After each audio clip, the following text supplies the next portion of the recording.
Kaum muslimin dan muslimat yang dimuliakan oleh Allah Subhanahu wa taala, banyak orang yang bertanya, "Ustaz, betulkah bacaan doa di waktu sujud sahwi itu subhana man la yanamu wa la yashu?"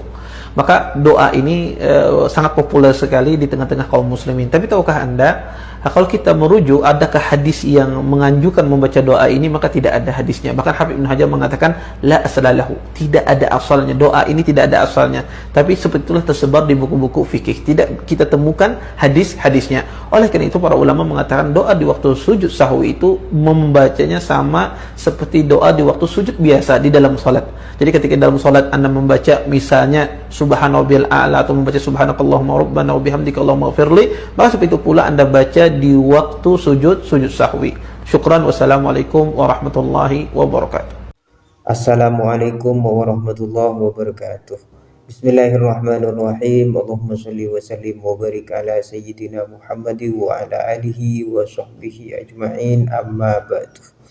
Imam Ibnu Hajar Al-Asqalani dalam kitabnya At-Talkhisul Habir, beliau memang mengatakan lam ajid lahu aslan terkait dengan bacaan subhana man la yanamu wa la yasfu. Saya tidak menemukan asalnya, kata beliau. Jadi memang ada ulama Ahlus Sunnah wal Jamaah yang mengatakan bahwa bacaan subhana man la yanamu wa la yasfu itu tidak ada asalnya, ya. Paling tidak yang saya tahu ya Ibnu Hajar Al-Asqalani itu yang beliau mengatakan memang tidak ada asalnya. Tetapi kalau tidak ada asalnya, apakah lantas membaca subhana man la yanamu wa la yasfu ketika sujud sahwi itu tidak boleh? Apakah begitu? Ya tidak begitu. Ya, membaca subhana man la yanamu wa la yasfu ketika sujud sahwi itu tetap boleh meskipun tidak ada dasarnya. Seperti misalkan yang dijelaskan dalam kitab Fiqhul Ibadat 'alal Mazhab Syafi'i.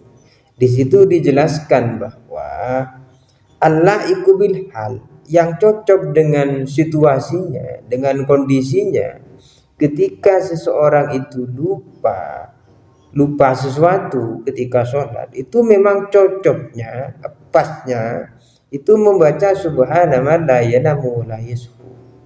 Itu bacaan yang cocok untuk orang yang lupa, ya. Karena kan subhana man la yanamu wa la yasfu itu artinya Maha suci Allah yang tidak tidur dan tidak lupa. Jadi kalau kita lupa dalam sholat lalu melakukan sujud sahwi, cocoknya memang bacaan itu. Nah, seperti itu penjelasan dalam kitab Fiqhul Ibadat 'alal Mazhab Syafi'i. Jadi jangan dibikin ribet, ya. Karena sebenarnya sujud sahwi itu hukumnya sunnah, ya. Jadi kalau kita lupa sesuatu dalam sholat, tidak sujud sahwi ya tidak apa-apa. Sujud sahwi itu hukumnya sunnah, ya. Kalau sujud sahwi sunnah, maka bacaan-bacaan di dalam sujud sahwi itu juga sunnah, ya. Jadi baca subhana man la yanamu wa la yasfu itu sunnah, ya. Membaca subhana rabbiyal a'la wa bihamdi itu juga sunnah. Enggak apa-apa kalau tidak baca, ya. Wong sujud sahwinya saja sunnah, ya. Jangankan sujud sahwi, sujud yang biasa itu di dalam sholat itu, bacaan subhana rabbiyal a'la wa bihamdi atau bacaan yang lain itu juga sunnah. Enggak baca sama sekali enggak apa-apa. Karena yang menjadi rukun, yang wajib itu adalah sujudnya. Ya, kalau enggak sujud baru enggak sah, ya. Jadi yang wajib itu cuma sujudnya, bacaannya itu sunnah, ya. Nah, dalam sujud sahwi begitu, sujud sahwinya saja sunnah, maka bacaannya sunnah, maka tidak perlu dibikin ribet. Begitu, semoga dipahami, semoga bermanfaat. Wallahu a'lam. Assalamualaikum warahmatullahi wabarakatuh.